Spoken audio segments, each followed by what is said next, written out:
Shalom. I want to give all praise and glory unto Yahweh, Ba'ashem, Yahawashi, Ba'ashem, Ha'arakah Kudash. I want to give double honors to the elder apostles of Great Millstone for teaching us this truth, and also want to acknowledge all the Akim who are pushing this truth with sincerity. All right. So today the Spirit takes us to Psalms 49 and verse 1. And the first verse, it reads, "To the chief musician, a psalm for the sons of Korah. Hear this, all ye people. Give ear, all ye inhabitants of the world." All right, and the word psalm, it means song, right? Just like a song that you sing. All right, so, that's why they call it the scriptures, because it's a script and it's a song, right? These are the lyrics of Yahweh. All right. So it says, both low and high, and this is verse 2, both low and high, rich and poor together. All right. And I'm actually going to go to a quick precept, 78 and 1. And it says, "Give ear, O my people, to my law. Incline your ears to the words of my mouth. I will open my mouth in a parable. I will utter dark sayings of old." All right. And this is dealing with the prophets, all right, the men of this truth, the people who are, or I should say, the men who are diligent in this truth and seeking the knowledge of Yahweh diligently. You wake up, it's the first thing on your mind. You go to bed, it's the last thing on your mind before you go to bed. So it says in verse 2, "I will open my mouth in a parable." And first off, in verse 1, it's telling you again, give ear, all my people. All right, because Yahweh has a chosen people. So that's what he's dealing with. He's dealing with Israel, who are his chosen people, the so-called black, Native American, and so-called Hispanic people on the planet Earth. All right, verse 2, "I will open my mouth in a parable. I will utter dark sayings of old." All right, and the reason why they call them dark sayings is there's dealing with prophecies. Okay, because one example is the microchip. And another example are the missiles. Okay, those are dark sayings, right? Because those plagues are going to bring death to the planet Earth, all right? And that's why it's dark, right? But he's using his mouth, which is the prophets. We're the ones bringing out the parables and breaking down the parables and teaching, the rest of the world, starting out with the elder apostles of Great Millstone. Verse, actually, let me go to Isaiah really quick for a precept. Isaiah 49 and 11. It says, "I will make all my mountains a way, and my highways shall be exalted." And I'm sorry, I meant to go to 49:6. And he said, it's right here, Isaiah 49:6. "And he said, it is a light thing that thou shouldest be my servant to raise up the tribes of Jacob and to restore the preserved of Israel. I will also give thee for a light to the Gentiles, that thou mayest be my salvation unto the end of the earth." All right, so again, Yahweh is dealing with the tribes of Jacob, who is Israel, okay? He's going to restore and preserve Israel, not any other nation, okay? The other nations are going to go into slavery under the Israelites, all right? Under the so-called blacks, so-called Native Americans, and so-called Hispanic people are going to be the rulers of the earth. And he says here, he's going to restore and preserve Israel, right? Preserving us meaning we're going to come back into the remembrance of who we are, and also,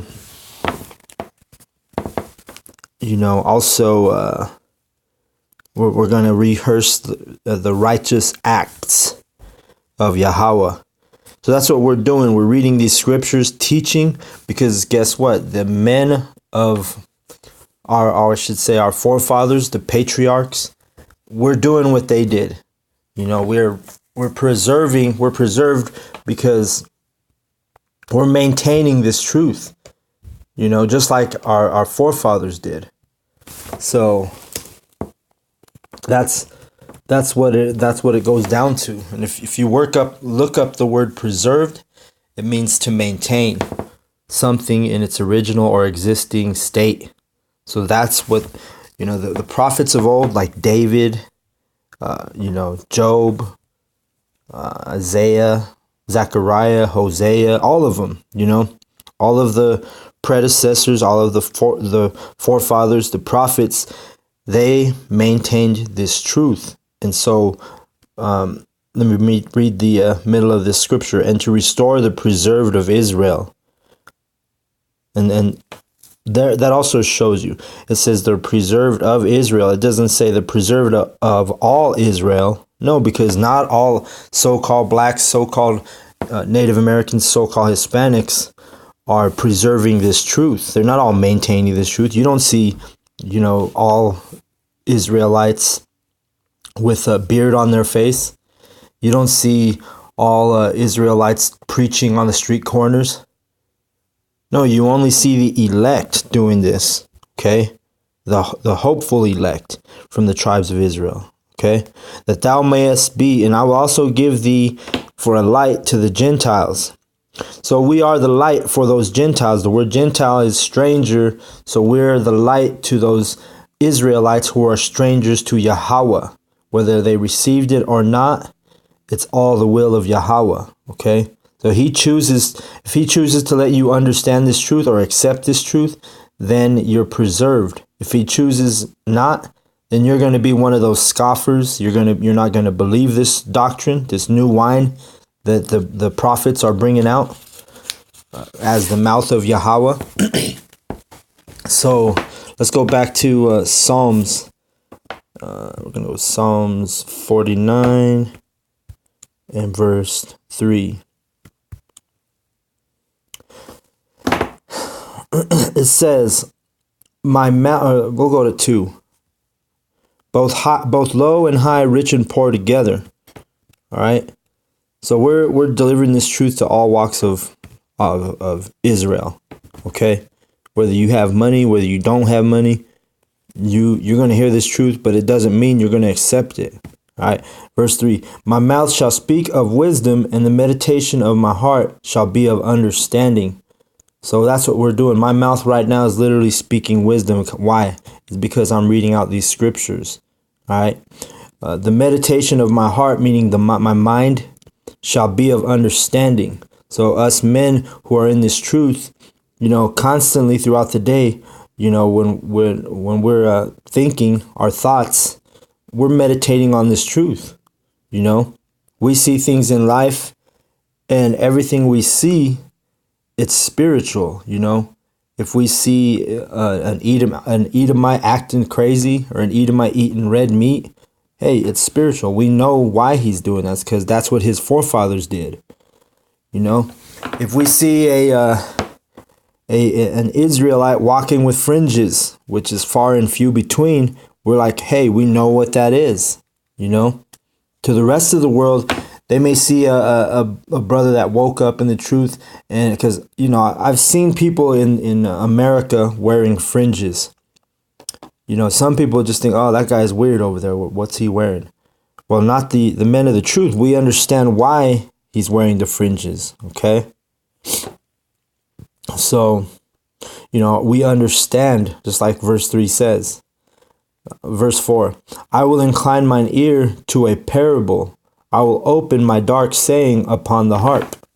All right, so those dark sayings, we're literally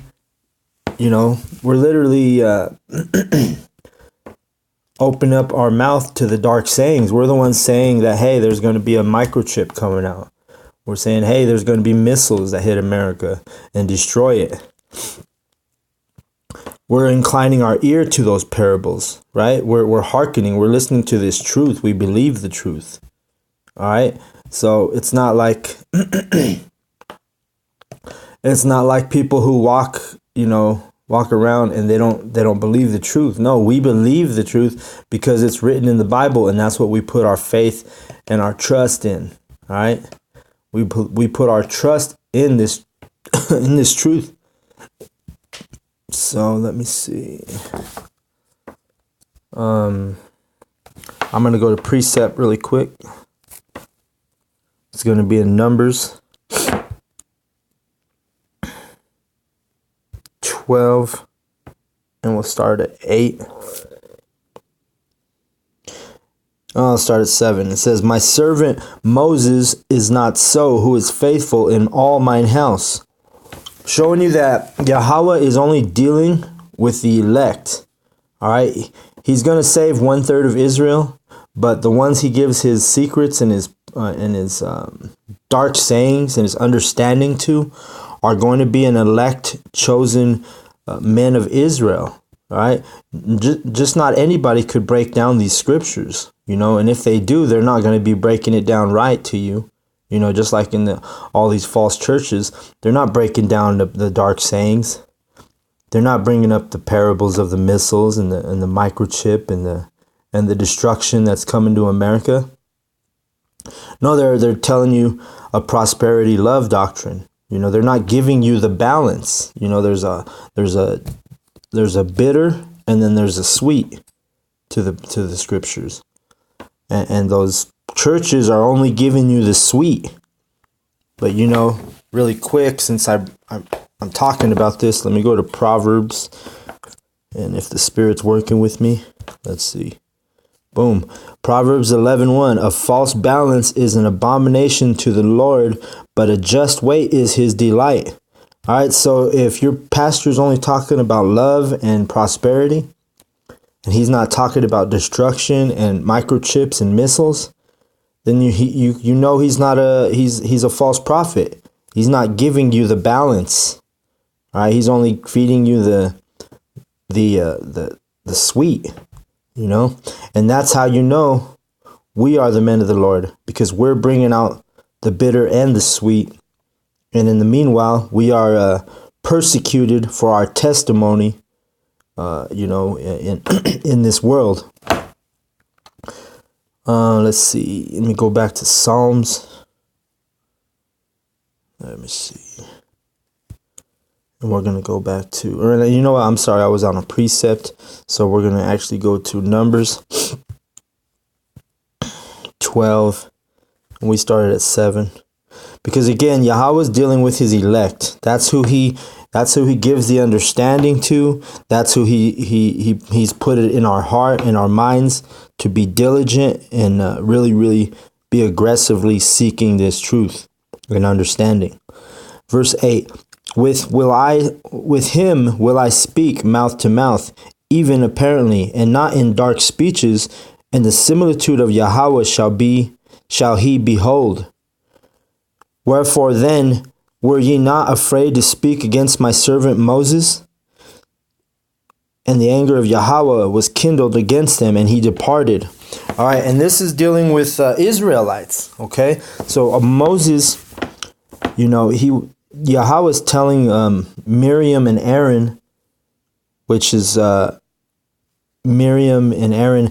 Aaron was he was the right-hand man of Moses, okay? And he was his brother, I believe. And then Miriam, she was the sister of Aaron, I believe. Or she may have been the sister of Moses. I don't recall at the moment. But anyway, those two were, it was actually Miriam, she was complaining because Moses, if you read up in the top here, we'll read it. "And Miriam and Aaron spake against Moses because of the Ethiopian woman whom he had married, for he had married an Ethiopian woman." All right, so it's ideal for us Israelite men to stick with the women of our nation, But in this case, Moses took on an Ethiopian woman, which, there's a good chance she may have even been an Israelite woman who grew up in the traditions and the customs of Ethiopia, but she was an Israelite. Because I know the scriptures speak of an Ethiopian man who journeyed to Jerusalem to keep the customs and traditions of the tabernacle, and meaning the church. So in this case, the woman may have been an actual Israelite scattered in Ethiopia, okay? But at any rate, Miriam was making a fuss about it, and it pissed Yahawah off, all right? And he's basically telling him, hey, Moses is my servant, So don't, in verse 8, at the last sentence, it says, wherefore, then were ye not afraid to speak against my servant Moses? So, just showing you that Yahawah is dealing with the elect men of Israel. He's not dealing with these other people, not even of our own nation. All right? Especially these scoffers and these Israelites who make their allegiance to the Esau, the Edomites. When we're on those street corners, this right here shows you, pisses Yahawah off when you come against the prophets who speak in his truth. All right? And Yahawah's telling them, and he gets so pissed off, and he asks Miriam and Aaron, like, hey, you were speaking against my servant Moses. And so what he did is he made Miriam, he cursed her with leprosy, which is white skin, pale skin, just like a so-called white person. But Miriam, because she spoke against Moses, she got that curse. Okay, having white skin is literally a curse. Okay, according to the scriptures. And let me read it in verse 10. And the cloud departed from off the tabernacle, and behold, Miriam became leprous, white as snow. And Aaron looked upon Miriam, and behold, she was leprous. All right. So the Lord cursed her with leprosy, which is white skin. All right. So all these women that you lust for that are with this white skin, hey man, you're actually lusting after a curse. Shows you how backwards our people's minds are, man. So, the one thing that I want to pull out of that chapter is you don't want to come against this truth, man. It's not in your best interest, whether you're an Edomite, whether you're an Israelite. You don't want to come against the men of Yahawah who are teaching on the streets and pushing his real truth. All right. Number 5 and 4 is Psalms. We'll go back to Psalms. Psalms 49 and 11. Psalms 49 and 5. It says, wherefore should I fear in the days of evil, when the iniquity of my heels shall compass me about? They that trust in their wealth and boast themselves in multitude of their riches, none of them can by any means redeem his brother, nor give to God a ransom for him. All right. So Yahawah is saying, the only thing you can trust in is Yahawah during the destruction. Not your money, not your rich brother, not your weapons, not your guns, not your missiles. Nothing's going to save you in that day, man, in the day of wrath, the day of destruction. Only Yahawah, if he's dealing with you. And we're going to go to, and actually, just to precept that, let's go to Matthew 16. And we'll go to 26 through 28. Last 3 verses of that chapter. Here at the middle, and it's Yahawashi talking. For what is a man profited if he shall gain the whole world and lose his own soul? Or what shall a man give in exchange for his soul? All right. So he's talking about those riches. You can be the richest man on the planet, but it's not going to save you in that day of destruction. You know, that's why these prophets and these men of the truth are so precious. For the Son of Man shall come in glory of his Father with his angels, and then he shall reward every man according to his works. So according to your works, if you're not working, what's the work? Going out there and teaching, doing these videos, you know? The other day I was watching a video, and my cousin he happened to be in the room, and he clicked on the video, and he goes, man, he's all 5 hours? And I'm all, what? And he's like, you guys were out there for 5 hours? And I said, yeah, man, we're doing the Lord's work, you know? This is literal work to get out there and prophesy and teach. And he was astonished that we were out there that long, you know? But that's what it is, according to his works, as it says in 27. Verse 28, verily I say unto you, there be some standing here, which shall not taste of death, till they see the Son of Man coming in his kingdom. All right, so, some of us are not even going to taste death when those chariots and Yahawah comes back. And that's what verse 27 is referring to. The Son of Man, which is Yahawah, and his glory, which is those beautiful chariots, and they're going to be terrifying, those are the angels. Okay, and those so-called UFOs. All right, so go back to Psalms 49, and we're at verse 8. It says, for the redemption of their soul is precious, and it ceaseth forever. All right, so our souls are precious. The men who teach this truth are precious. Our salvation is going to be precious, which the word precious goes back to being rare, meaning uncommon, right? It's uncommon because there's not that many elect. There's only 144,000, considering there's I think 7 or 8 billion people on planet Earth. 144,000 is a small number, all right?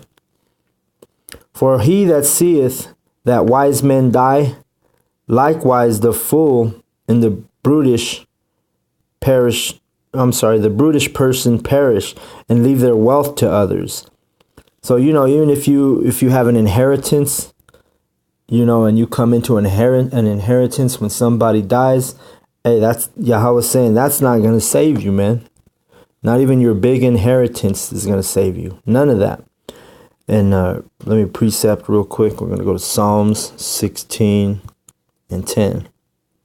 And it says, for thou wilt not, it's at the bottom of the screen, for thou wilt not leave my soul in hell, neither wilt thou suffer thine Holy One to see corruption. Thou wilt show me the path of life. In thy presence is fullness of joy. At thy right hand there are pleasures forevermore. All right, so the men of this truth, we don't value in the riches of this earth.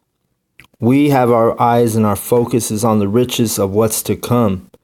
All right. We know that for our work, there is going to be a reward. Okay. That's why we are faithful. That's why we are, out every single weekend, and doing these videos.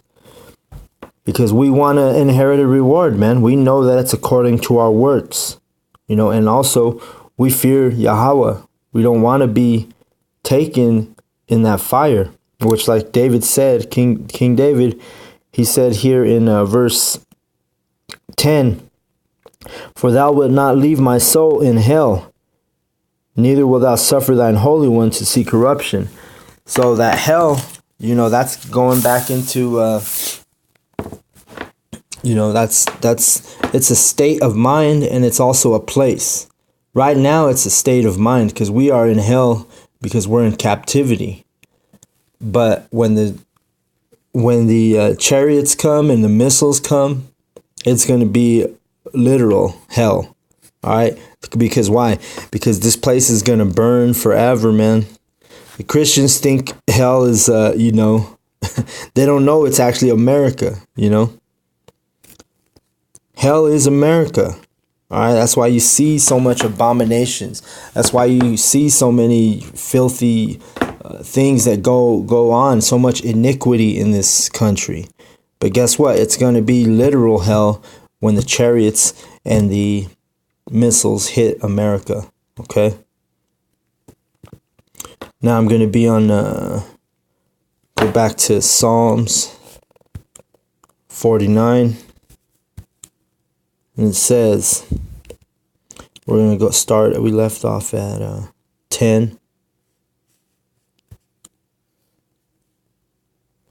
The top, for he seeth that wise men die, likewise the fool, and the brutish person perish, and leave their wealth to others.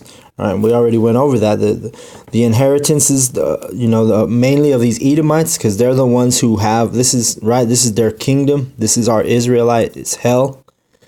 But those Edomites are the ones who have the biggest, heirs. They're the ones who have the wealth right now because this is their kingdom.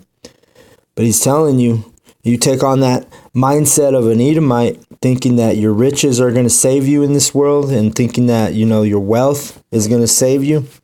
Well, you got another thing coming, man. Verse 11, their inward thought is that their houses shall continue forever, and their dwelling places to all generations. They call their lands after their own names. All right, and that's the spirit of an Edomite who does that, right? Because we live in America, which was named after Amerigo Vespucci. And Amerigo Vespucci was he was an Italian explorer, down with Columbus and all them. That conquered America, and actually they weren't explorers, they were conquerors. All right, and what did they do? They named their land after him. In Africa, people, you got so-called black men being proud Africans, not knowing that Africa was named after Scipio Africanus, who was also an Edomite. All right, so let that truth bear with you. If you're a so-called black man and you're taking pride in being called an African, and you're not hearkening to the truth that you're an Israelite, well, Yahawah's going to let you die in that state of mind, in that darkness. It's going to take you to the grave, calling yourself an African, or an African American. Come on now. You're right there. You calling yourself African American, and you're calling yourself after Scipio Africanus and Amerigo Vespucci, like if you're their son. And really, spiritually, you are their son, because you can't come out of that darkness. You like Jacob. He transformed. He became Israel, right? Same fashion. You need to get out of that mindset that you're an African American and be called an Israelite. Call yourself an Israelite, what you actually are. All right. So now I'm going to go to Genesis, because it says they call their lands after their own names. This was dealing with Ham, but Cain. We know Cain and Esau were the same wicked spirit, but Esau came back on the earth with that leprosy that we talked about, that Miriam had, that light skin, like the Edomites, because Esau was the first Edomite. All right. So we're going to go to Genesis 4 and 17, and just to get an understanding on this. And Cain knew his wife, and she conceived and bare Enoch, and he builded a city and called the name of the city after the name of his son Enoch. Right, so he did with that same, he had that same spirit that was later came back upon the earth as Esau, because Cain and Esau were that same wicked spirit. But what does Esau do? He names the lands after himself, just like that same wicked spirit Cain did in the past by naming the city Enoch after his son. All right. Now I'm going to go back to Psalms 49, and we're at 12. It says, nevertheless, a man being honor abideth not. He is like the beasts that perish. This their way is their folly, yet their posterity approve their sayings. Selah.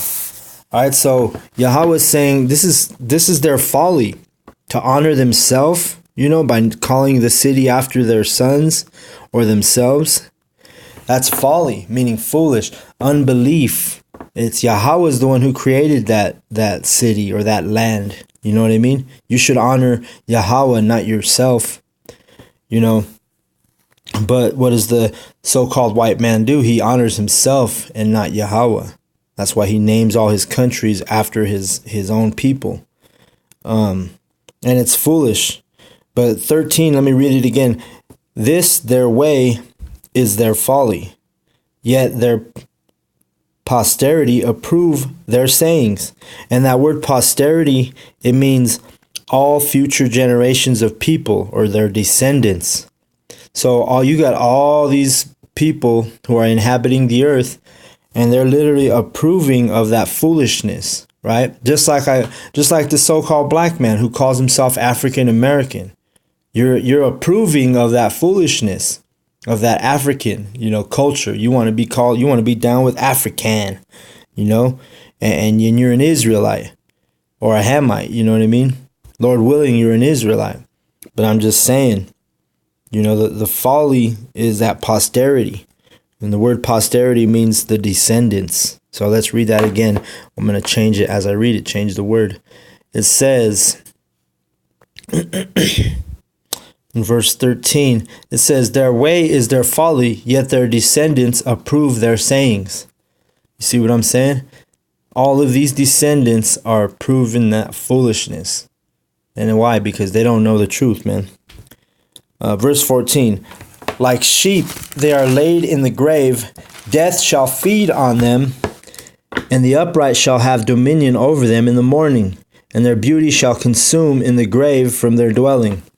So you might think it's a beautiful thing to call you an African American, call yourself that, or call yourself a Hispanic man, or take pride in brown pride, or and call yourself Mexican or Latino. But guess what? According to the Holy Scriptures, that's folly. And you're approving of folly. All right? And you're approving yourself, you're giving yourself a ticket to the grave, right? We're all going to die. We know that, right? Well, we're actually not all of us. I shouldn't say that, because we read earlier that the men of Yahawah, some of us, are going to live up until the day of those chariots and be delivered. Okay? But for verse 14, like sheep they are laid in the grave, death shall feed on them, then the upright shall have dominion over them in the morning, and their beauty shall consume in the grave from their dwelling. So what you think is beauty is going to be, burnt up in those missiles, all right? And you're going to die in that thing. Let me go to a precept in Malachi. We'll go to 4 and 3. And this is showing you it's dealing with Esau, because that's the precept. Malachi 4 and 3, which is the so-called white man, Edom. And ye shall tread down the wicked, for they shall be ashes under your soles of your feet. In the day that I shall do this, saith Yahawah of hosts. And Yahawah of hosts means Lord of armies, Lord of hosts, right? Lord of armies. So, who's the Lord of army that's going to burn your ass up through the missiles and the chariots? And the men of Yahawah who get saved in that day by the chariots, the Bible says we're going to walk on your ashes. All right, because of your lack of faith, your lack of unbelief, your lack of heritage. If you're an Edomite, you don't have this repentance, ability to repent. All right. And then I'm going to go to 1 Corinthians for another precept. And 1 Corinthians is going to be 6 and 2. And it says, do ye not know that the saints shall judge the world? And if the world shall be judged by you, are ye unworthy to judge the smallest matters? Know ye not that we shall judge angels? How much more things that pertain to this life? And so, again, showing you that Yahawah has set up men of Israel to judge the earth in righteousness. Because I've said it in plenty of my other videos, the saying only God can judge me is ultimately at the end, yes. But while we're on earth, before Yahweh revisits planet Earth, during that time, the men of Israel, who are the saints, the elect, who most of this Bible is dealing with, the elect are going to be the judges of the earth. All right, and we bring that out every week, man. Every single week, each and every week, we have a new reference from the scriptures confirming that we are going to judge this earth, the men of the truth, which are Israelites, the 144,000. All right. Let's see. Going back to, let's go Psalms 49, and we are on verse 15. It says, "But Yahweh will redeem my soul from the power of the grave, for he shall receive me." And that's dealing with an elect man. All right. Yahweh is redeeming the elect souls, the ones that were preserved, that I talked about earlier. And how are you preserved? By practicing the righteous acts, by reading the Bible and teaching it and getting understanding. There's only a few people, though, that can actually receive the truth and can break it down correctly, because he only deals with his servants, right? Let's go real quick just to prove that. Mark 4:11. "And he said unto them, Unto you it is given to know the mystery of the kingdom of Yahweh, but unto them that are without all things are done in parables, that seeing they may see and not perceive, and hearing they may hear and not understand, lest at any time they should be converted and their sins should be forgiven them." All right. So right there, those two verses cuts out the fact that everybody can understand the Bible. All right. Even if they're taught, even if they see it, even if they hear it, they're not going to have understanding. All right. Or they're not going to perceive it. That's dealing with those Christian churches, man. They don't have the truth, man. We have the truth, starting out with the elder apostles of Great Millstone. Psalm 49, and we're going to go to 15 again, right?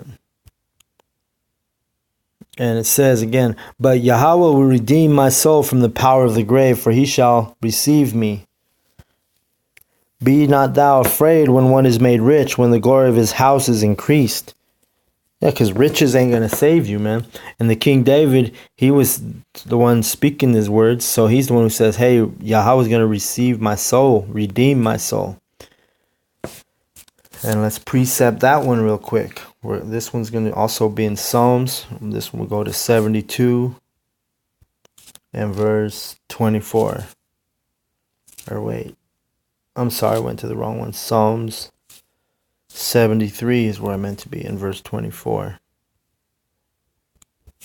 And it says, "Thou shalt guide me with thy counsel, and afterward receive me to glory."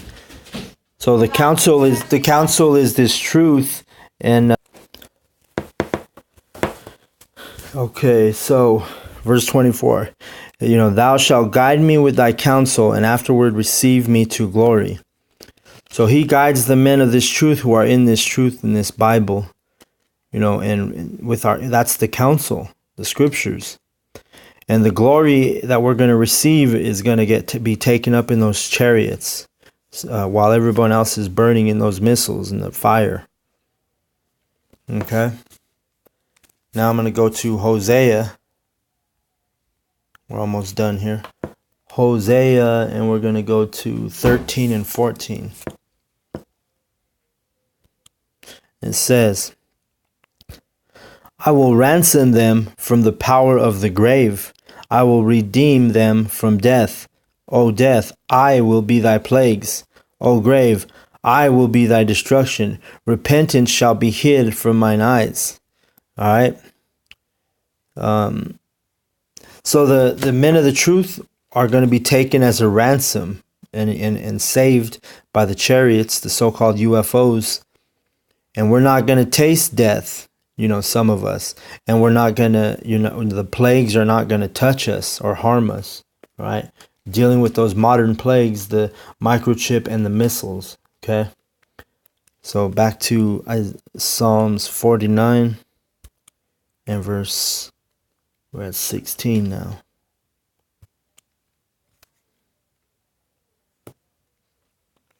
Be not thou afraid when one is made rich, when the glory is of his house is increased. So, you can chase all what you call success on this planet Earth, chase all the, it's a facade to the men of the elect, of the truth. We know that everything's going to burn. The brothers and I was talking at camp. Every now and then we may see a nice car and, I want one of those. But then what comes back into our mind, we know all the elements are going to melt with fervent heat. So your homes, your cars, your fancy cars, your luxury, all of that, everything's going to be melted in fervent heat, man. When this devil, shows you his horns and starts sending missiles. All the will of Yahawah. So you can't trust in those riches, man, because they ain't going to do shit for you in the day of destruction. We're going to Psalms 37 and 7. For our precept, it says, rest in Yahawah and wait patiently for him. Fret not thyself because of him who prospereth in his way, because of the man who bringeth wicked devices to pass. All right, and the word device means a wicked mind. All right, so the one who brings that wicked mind and that wicked mindset, because he teaches blasphemy and backwardsness, is Edom, the so-called white man. All right, he's the one who goes against God, and all we got to do is read the Bible and then show you what the white man does, and it's always the opposite. So we know who the wicked is, and but verse 7 says, rest in Yahawah, wait patiently for him. Okay, that's who we're waiting on. That's what our patience is, right? We're not investing our, our investment does not come through the world. Success to us is different than success to the world. Your idea of success is not the same of the men of this truth. So, I had an Edomite tell me, well, if the Israelites were God's people, then why is the white man ruling the earth? Well, that's an ignorant comment, man. It's because we're under the curses right now, okay? Not because we're not his chosen people. But you will know when your kingdom comes to an end, you will know who the children of Yahawah, the sons of Yahawah are. Because the power will be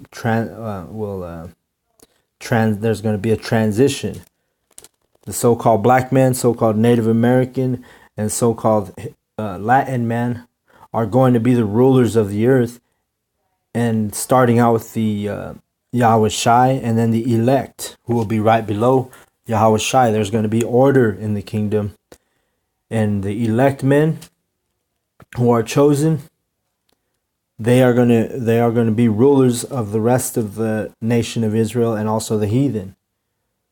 All right, when the word heathen means nation, so all the other nations are going to bow down to the elect, and the first one they're going to bow down to is Yahawahs.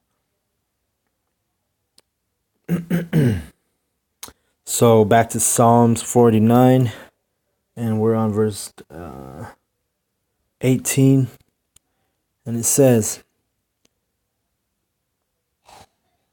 actually 17, for when he dieth he shall carry nothing away, his glory shall not descend after him.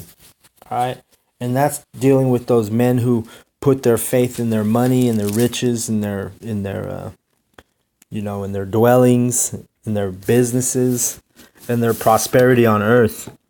That's what he's talking about. And then verse 18, though while he lived he blessed his soul, and men will praise thee when thou doest well to thyself. He shall go to the generation of his fathers, they shall never see light. A man that is in honor and understandeth not is like the beasts that perish. So at the end of the day, the men of the truth are the most important thing to Yahweh and Yahawah. That's what he's here for, you know. That's who he takes a delight and pride in. He takes pride in the men who are in this truth. You know, he doesn't give a shit about no 2/3. He don't give a shit about no Edomite. You know, when the wicked die, it makes Yahweh happy. It doesn't make him sad when an Edomite dies, or it doesn't make him sad when a 2/3, which is a nation of Israelite who don't believe the truth. It don't make him sad when you die. But when you set up your funerals and all your vanity, hey, Yahweh's not even dwelling in those churches, you know. And it's a vexation for an elect man of the truth to go to a funeral, because you got to go through their wicked ass ritual, you know. You may go look at the body and walk away. You know, really, it's more righteous to not even go to the damn funeral. But when people die, you know, that's why Yahawah said, let the dead bury the dead. All right? Because they're dead to this truth, dead to God. Yahweh don't care about them, man. The only people he cares about are the ones who take this truth with sincerity. All right? Why would he give a shit about you if you're worshiping a white Jesus when Yahawah is a so-called Negro with dark skin? You know, does that make sense for Yahweh to feel bad for you when you die, or when calamity comes to you? Because, you know, you're calling on Jesus and you've been in the Christian church saying Jesus in Jesus's name and praying in his name and all this bullshit. No, Yahawah is the name. If you Google Jesus, that white demon pops up. You know, if you Google Yahawah, hey, there's a more accurate depiction of the Messiah, the Hamashach, or the Savior. Okay? So the men of the truth, we value the truth. We don't value riches. And guess what? In return, Yahweh has a great reward for us. At the end of the day, we're the only ones he cares about. You know? And it's a hard pill to swallow, but the truth hurts in some cases. You know? And if you're not pushing the truth, and you're not teaching, and if you're not setting up videos, then hey, you're just an ordinary dude or woman, and you really don't count for nothing, according to the truth. So, again, Yahweh, the elect, Yahawah, the elect, that's all this thing is about. And the more we break down the scriptures, the more we understand that that's all this is about. All right? But with that, I want to give all praise and glory unto Yahweh, Ba'Shem, Yahawah, Ba'Shem, Ha-Rakah-Kodash. Double honors goes out to the elders of Great Millstone for teaching us this truth. And I want to acknowledge the Akyam who are teaching the truth with sincerity on the street corners. Shalom to the elect.